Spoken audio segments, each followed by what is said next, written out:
भाग्य विधाता पंजाब सिंध गुजरात मराठा द्राविड़ उत्कल बंगा विंध्य हिमाचल यमुना गंगा उज्जल जलधि तरंगा तब शुभ नामे जागे तब शुभ आशीष मांगे गाये तब जय गात जन गण मंगलदायक जय हे भारत भाग्य विधाता जय हे जय हे जय हे जय जय जय हे.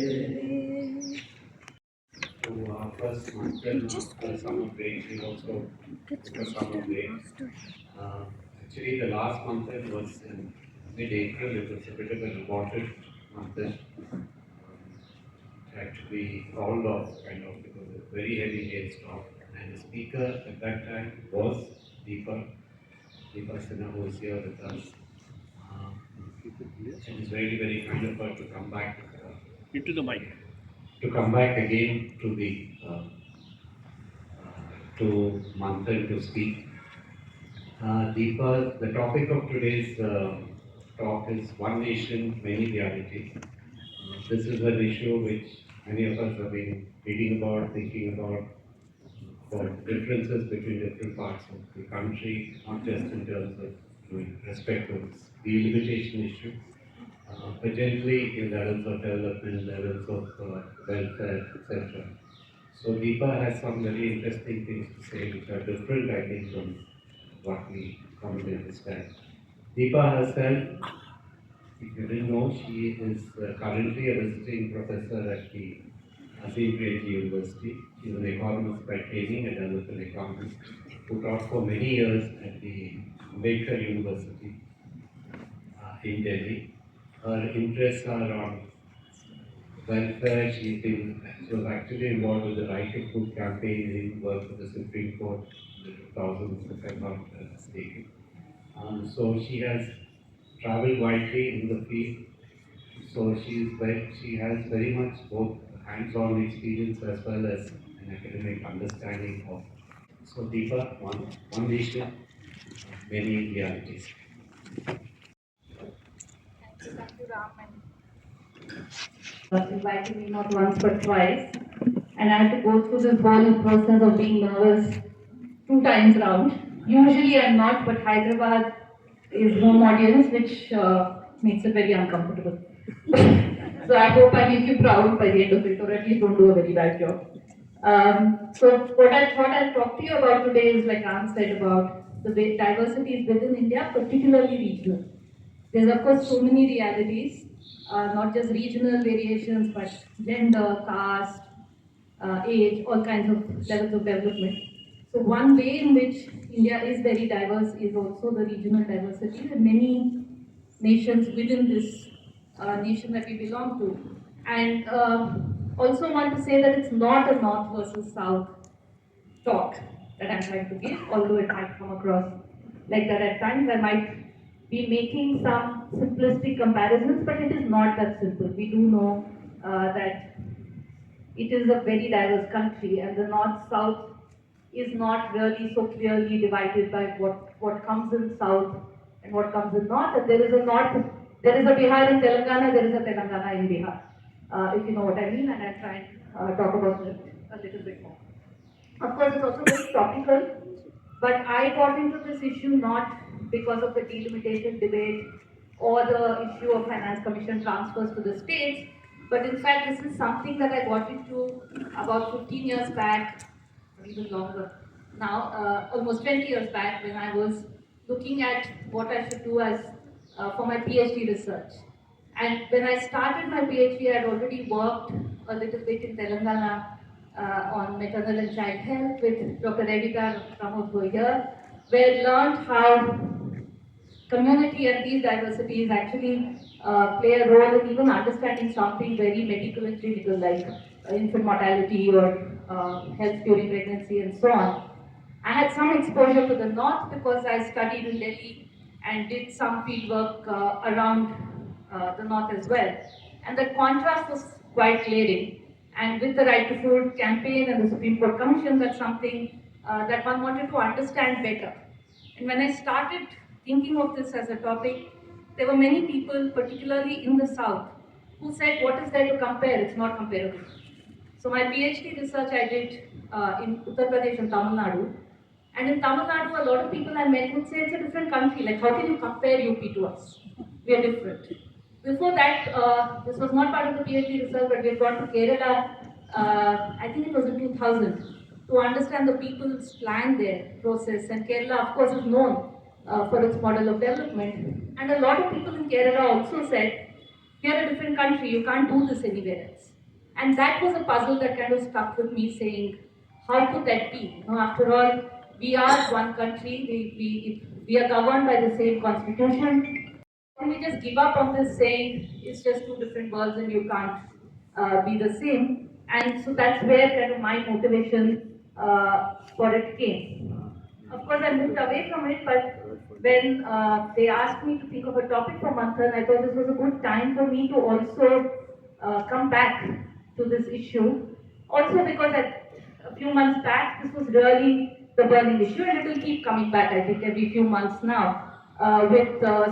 Beginning from Stalin and Chandrababu Naidu saying their people should have more children now. Their people meaning their women, of course. The same people who 30 years back said the women should not have children. So how these things change, and how therefore it is very political, that all of this, because they feel that they're getting fewer grants because of lower population. There was another interesting interview I heard where Revant Reddy was being asked about this. So the anchor said, what do you think about this North-South difference?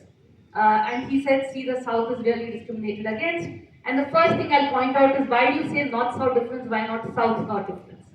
So this whole feel, we are the ones being wronged, because we are being punished by saying that there's less poverty, there's fewer people, so you get a smaller share of the central pie, or that in this whole delimitation discussion where there is a fear that we might lose the number of seats in the national parliament. But like I said, I'm not speaking about these two things at all. So I thought this was a good context for us to try and understand what is this difference. Just simply, what are the ways in which, at a macro, from an economic perspective, the states are different, and therefore by doing that I am being quite simplistic, and I do talk about North-South, but when I'm saying North-South and South, I mainly mean Kerala, Tamil Nadu, a little bit of Telangana, Andhra, Karnataka. North is of course not the rest of the country, but broadly the other end of the spectrum is the Central Eastern belt, which earlier used to be called the Bimaru belt, which is not a very, it's not a politically correct term to be using for those states, but largely undivided Bihar, Uttar Pradesh, Madhya Pradesh, Rajasthan, Odisha, and there is a lot of variation happening within those states also now. So before I move on, once again want to say that acknowledging the diversity and differences within these states as well, among those states as well, but just for simplicity to say, to make a point on what I am talking about. So is there a real difference? What is the difference? The first difference, which is quite visible and I think everybody is familiar about, is just in terms of economic prosperity. So Haryana and the north of Gujarat have a per capita income of over 2.5 lakhs, which is not very much. 2.5 lakhs is 20,000 a month. But on the other end, Bihar, Jharkhand and Uttar Pradesh have a per capita income of 10,000 rupees a month per person. This is the per capita income. Of course, it's not evenly distributed either there or here. There would be many living below this amount and many much above this amount. But particularly when it comes to these kind of economic indicators, I think what is interesting is that it was not always like this. So that is one misconception, that it was always like this, that the South was always more prosperous. But when we look at the data, that's not entirely true, and I'll come back to that. And this kind of difference is seen in many different indicators in terms of wealth assets and so on. But where it's also quite stark is in what we call human development outcomes, on which I think focus is much less than it should be. For example, the life expectancy, which tells you the average age a person is expected to live if they're born in, say, 2025, how long can we expect them to live for? I think this data is for 2021. So in Kerala, the life expectancy is over 75 years. In Uttar Pradesh, it's around 65 years. Which means just by the accident of birth, if a child is born in Uttar Pradesh, that child is expected to live for 10 years less than the child who's born on the same day in Kerala. So that is kind of, and 10 years is quite a big difference, and of course the quality of life would be different as well. Further, if you look at the female advantage of life expectancy, so normally you see that women live longer than men because of various reasons. Even this is reversed in Bihar, even now, the female life expectancy is about a year or two less than the male life expectancy. But the female life expectancy in Kerala is 5 years more than the average male life expectancy. Literacy rate, Kerala is about 95%, Bihar is around 60%. Fertility rate, which gives you the average number of children a woman has, Bihar is still around 3, whereas Telangana, Andhra, Kerala, Tamil Nadu are all below 2, which is below the replacement level, which means that the population actually, in absolute numbers, will fall.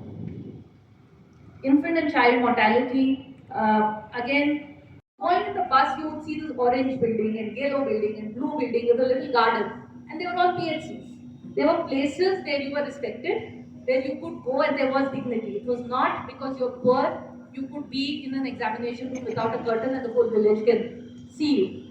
It's things like this come out when one is accountable, when you really care also, and that you see in these different states and different things. So what are some of the features from public services in Tamil Nadu that I think we can definitely learn why it works? While I say this, also saying that it's not a state without corruption. It's not as if it's a state where people are all born pure-hearted and they're just nice, lovely Tamilians who do this, not at all. In fact, most of the officers who are putting in place these reforms are North Indians. Because a lot of IAS cadre that comes to Tamil Nadu, when I was working, the health secretary was the Sardarji who spoke in Tamil. Brilliant. And really, but the political system was such that he had to deliver. For example, Jayalalitha used to have this video conference with district collectors once in 3 months, only on the midday meals in schools. She would call up each one and say, how is midday meal doing? Are they getting food every day? Are children getting eggs? And then she would look at this register where complaints came to say, Phalana district, complaints are coming, what is going on? No, just that little thing of the chief minister is interested in the midday meal was enough to keep the midday meal going through the year. So many such examples. So one thing that clearly came out, and again not a very popular opinion these days, is that universal and free services work. Not just that public services work, but when public services are universal, they provide a certain quality, everyone has a stake in the system, and there is a merit for them to being free. So PDS, health, education, nutrition, and Tamil Nadu are examples.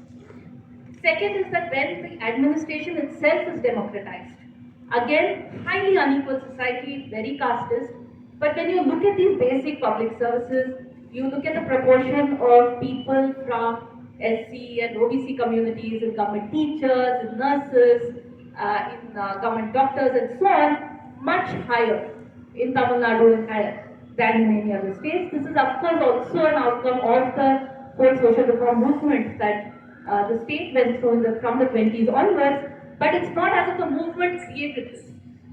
There were systems and institutions that had to be put in place for this to happen. For example, again, in recruitments and stuff, which is why they are opposing the NEET so much. In medical seats, they gave preference to students who studied in government schools in rural areas. The idea behind that again being that these will be people willing to go back and work in rural areas. So it was not forcing people to do compulsory rural placements, but including people from those backgrounds within all these services so that they naturally were prone to go back there. In PG seats, you had a kind of preference if you had done 3 years or 5 years in the PhD as a doctor. So many such innovations, a lot of monitoring, efficiency, a lot of things. If you look at each program, I can give you examples. But all of this, the question then for me was, why does it happen? Why is this Sardarji friend in Tamil Nadu wanting to run the system? And why is it not happening? A lot of, again, coincidence, a lot of the IAS officers in Bihar were Tamilians. And why are they not as interested? It's not like they're less capable. And I think that's where the very use of one word that we use, political will, comes into play. That it's not only about how well bureaucrats are trained, but it's also about what are the political incentives that's making them do certain things or not. And I do think in the last 10 years things have changed much more, but generally. So where does that political will come from? Was obviously the next question. How do these things become illegal? Why is it that in Andhra also, N.T. Ramarao's 2 rupees kg rice scheme, why did something like that become a political slogan here? A slogan later. Why was YSR contesting elections on social welfare pensions? How do these issues become political issues? We might think of them as goals, as waste. I don't. Again, something we can talk about later. But the question was, how do these things become political? And it's only when they become political that they begin to function. So why does the politics happen the way it is? That is a more difficult question to answer.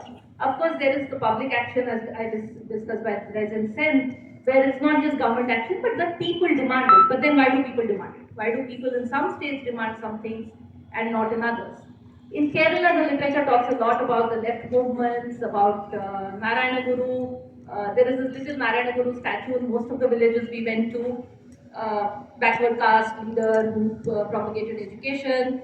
Tamil Nadu, of course, Periyar, and so on. So I'm not talking about that so much. I think additionally, what also determines the politics of this, of any place, is how equal or unequal society is. And that also doesn't happen by accident, which I'll come to later. And there, when I say equal, unequal, it's not just wealth inequality or income inequality, but even in terms of gender and caste and so on, where the hierarchies are very sharp. It is really the issues of the elite alone that become issues for everybody. But when those are kind of blurred a little bit, then there are many issues that become political issues, and I'll try and illustrate that through women's status. So women's status, of course, is often talked about that teach a mother, you teach the entire family. If the mother is educated, she will know what immunization to give her child. All of that, of course. And a lot of this is within the household, within the family, that a more informed, more educated mother is a better mother. But not just as a mother, but when women are sort of have a space in the public sphere, that also affects, I think, the kind of politics that happens in that place. So and there are people who studied this. For example, in Tamil Nadu, people have even looked at the kind of role, say, MGR did in his films, where he was trying to address this women constituency that he had. Or more recently, Nitish Kumar introducing prohibition in Bihar.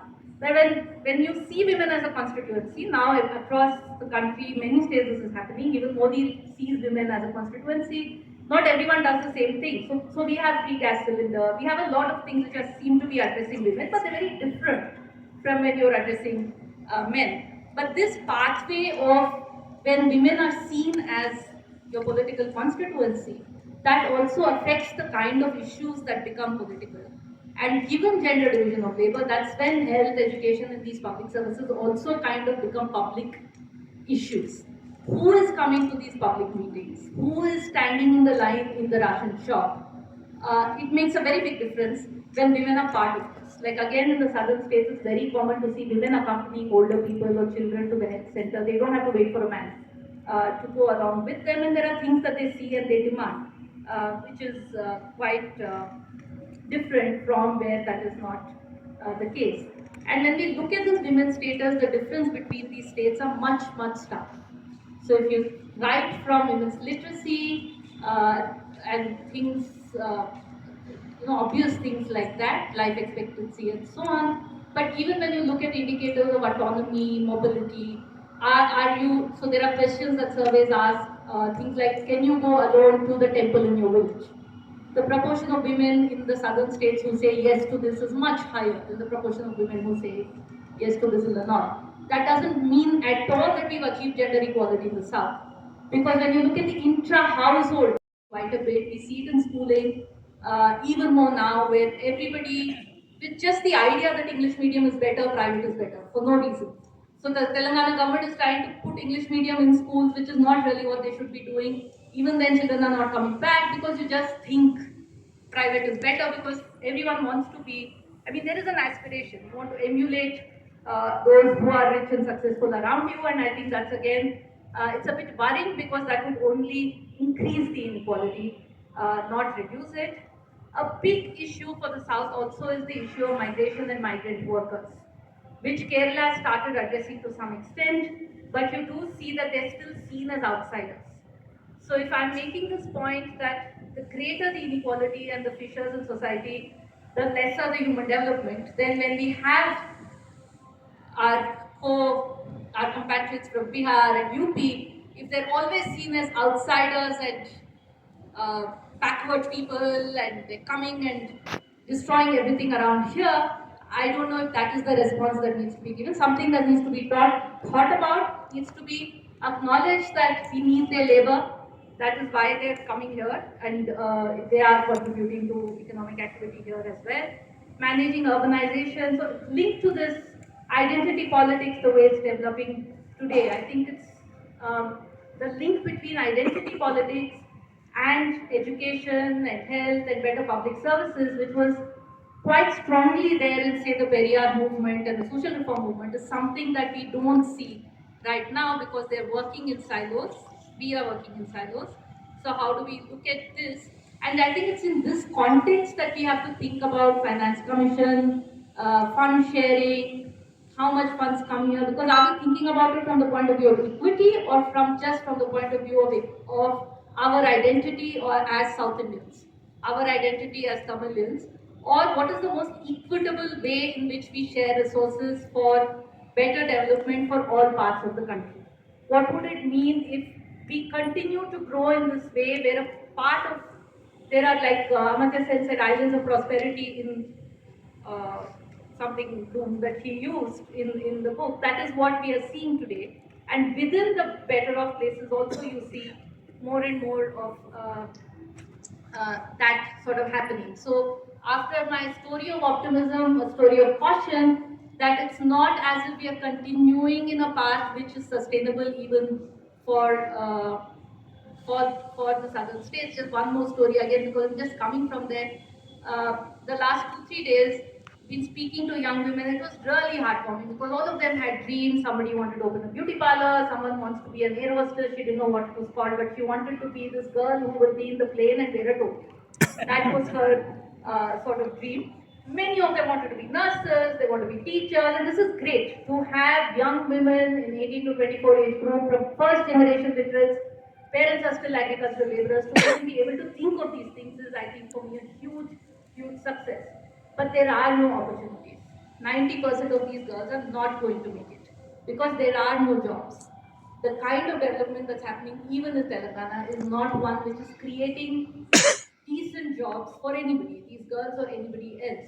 At the same time, every woman I met, Dalits, OBC, poor, slightly better off, landed, landless, everyone was in debt. Minimum of 1 lakh and upwards from there. So they seem to be doing well, but I don't know how long this is going to last either.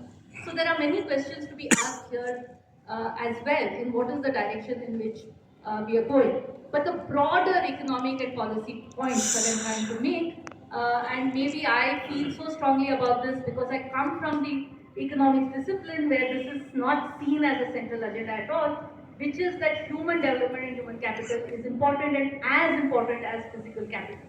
So this whole thing about let's build our roads, let's build our dams, let's do our electricity and let's do our infrastructure and then things will come. If we look at the data, if we look at the experience of Indian states, that is not really the only story. It is doing a bit of both, and I would say recognizing that human capital, developing people's capabilities is very much an economic agenda and not just an agenda for social workers and activists. That even to make for economic prosperity, this is something that is really worth investing in. The second point is that this does not happen on its own. It does require policy and state intervention.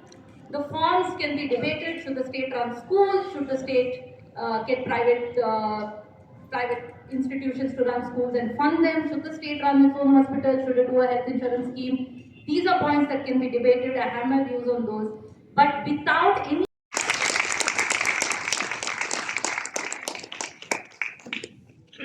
Because that was brilliant.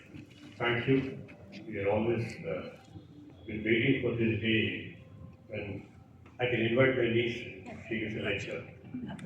But what you said was really very perceptive, especially the issues of women. I have a different question before I open it to the audience. When we're talking about diversity, we have a model of the European Union where there are, I think, 25, 27 countries which are as diverse as it is in India, different languages, different culture, but they managed to have a single trade bloc. Do you think that for a period of time that is how we should evolve into, and it should be more decentralization, and centralization is the problem for development? Do you think so?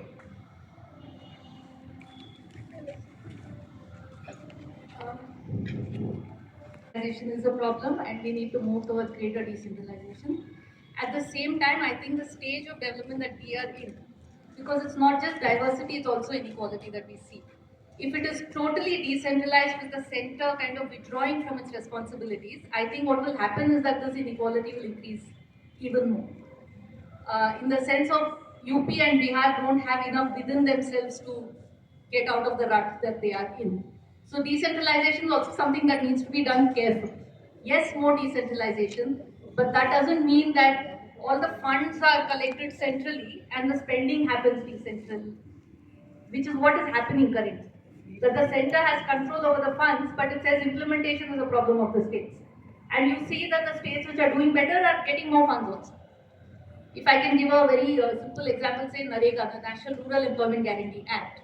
It provides employment for those who are not able to get any other employment, and the idea is that it is the poorest who would get more work there.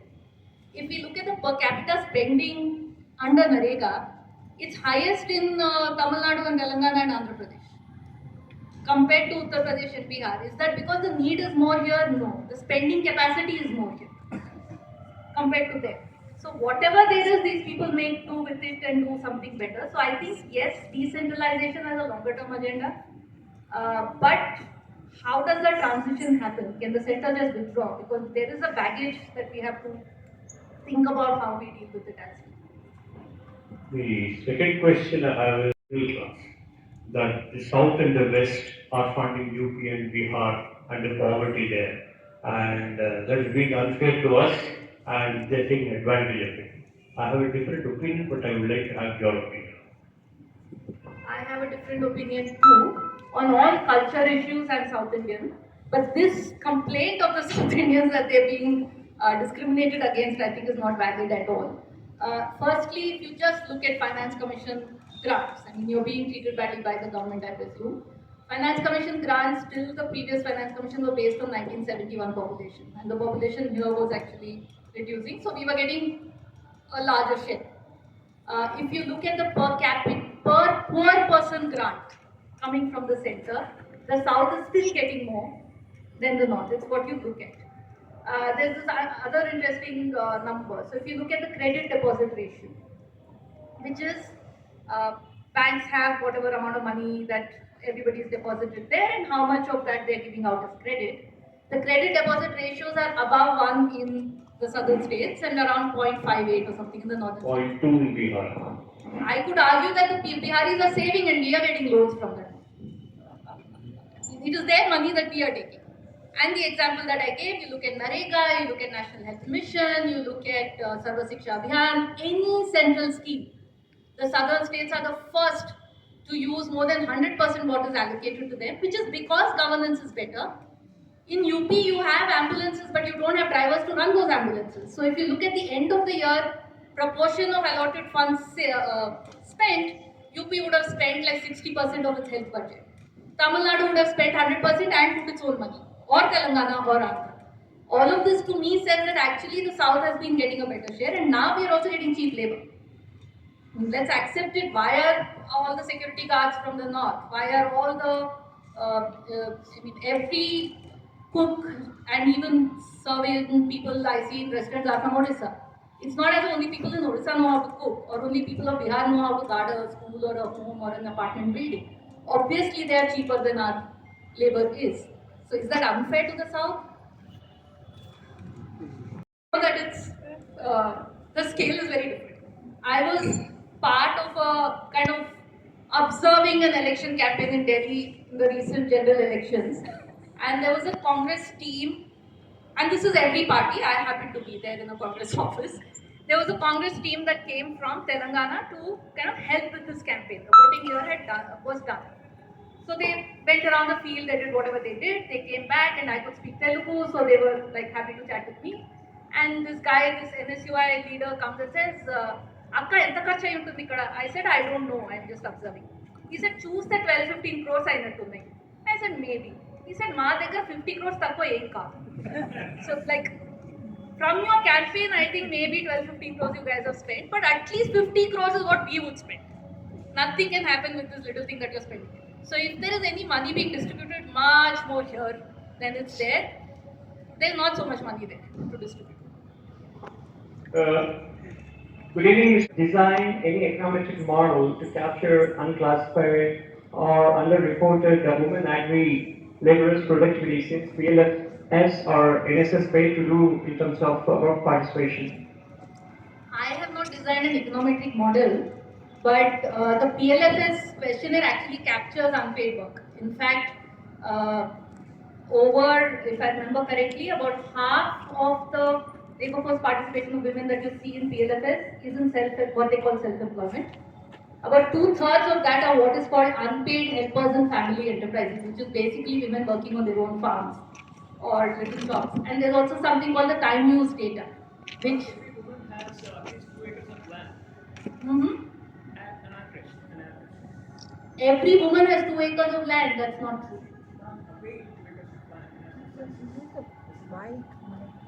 I can't hear you. Speakers has given up.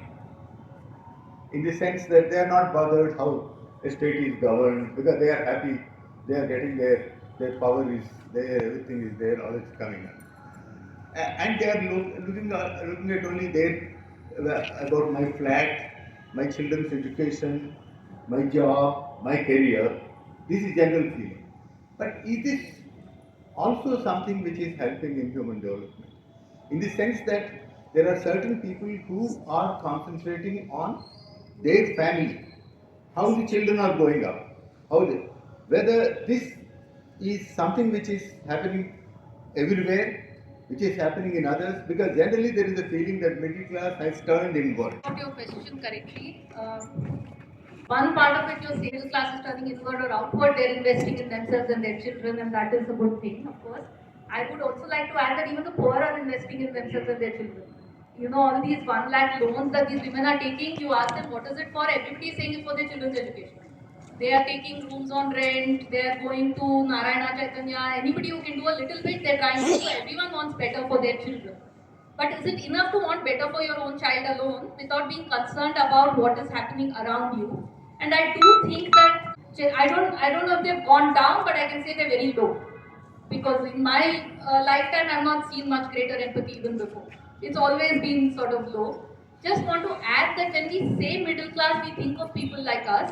We are not middle class in this country. We are in the top 10% of the income bracket, or maybe even higher, some of us, a month. In Delhi, there was this, the person who was working in our university in the office, the admin staff, who is an outsourced agency staff, was earning 20,000 rupees a month. And he was very happy because this was the best he could get. This is a qualified, educated person doing admissions and keeping records and so on in the university. So that's where we are. So I think this sort of inward looking or hoping that each one of us will do the best for us and things will get better is probably will not work. What exactly is, specifically so not replicable about it? Highly not replicable, but one thing about Kerala is that the change started happening much earlier. Because of which it's seen, because there's a lot of social reform involved even before independence happened. And this whole thing of Kerala as a matrilineal society, I think, is a bit overdone. Yes. Actually, women's status in Kerala is quite pathetic. Yeah. Domestic violence is very high. Currently, dowry rates are have gone above the roof in Kerala, and so on. But this investment in education is something they did, and across caste class. It was not only education of the upper caste or upper class, or only of men. They closed the gender gap in education like way back. I think all of this did contribute. But right now the distance is so much that it feels like it won't happen. And Kerala has its own issues, like I was trying to talk about in the end. There's issue of employment being generated there. People there are not willing to work at all for the wages available, so a lot of dependence on migrants coming in. People in Kerala, everybody is going out now. No one is staying there. So that's also something to look at. So it's not like there is a blueprint there that we can take and apply here, because they did many things right, but they're also facing consequences of some things they didn't get right. I still believe that, firstly, I think democracy is a value in itself. And therefore, I don't want to push this question too much.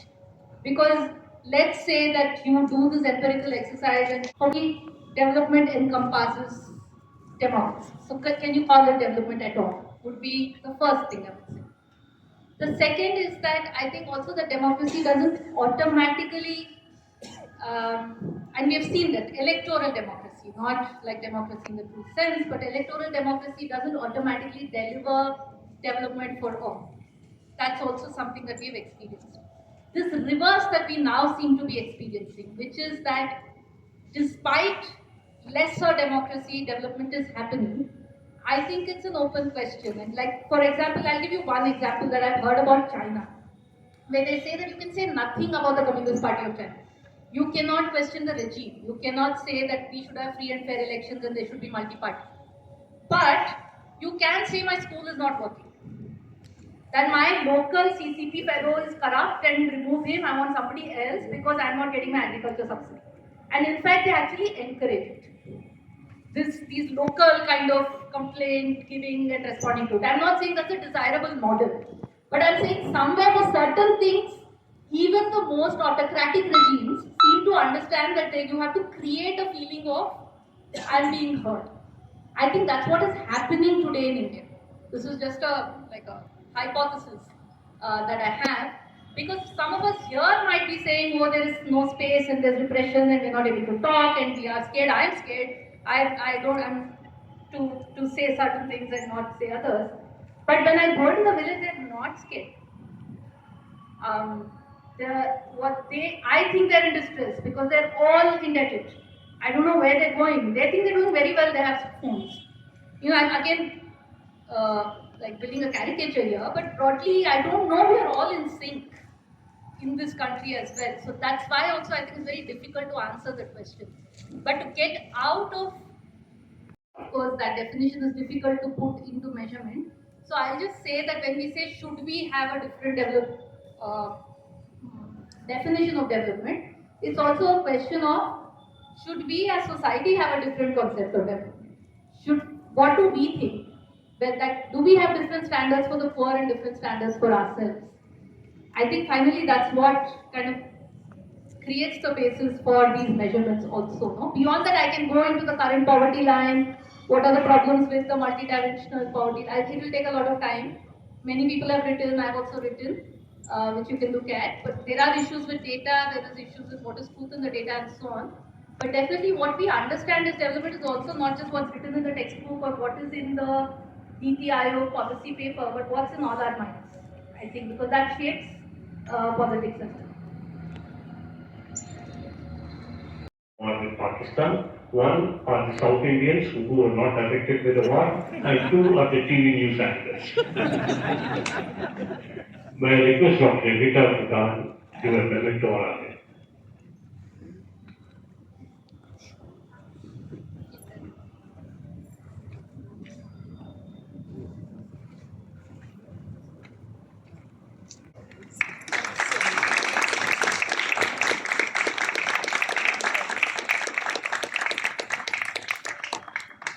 Thank you all for coming. We'll keep you informed on the next month and mail messages.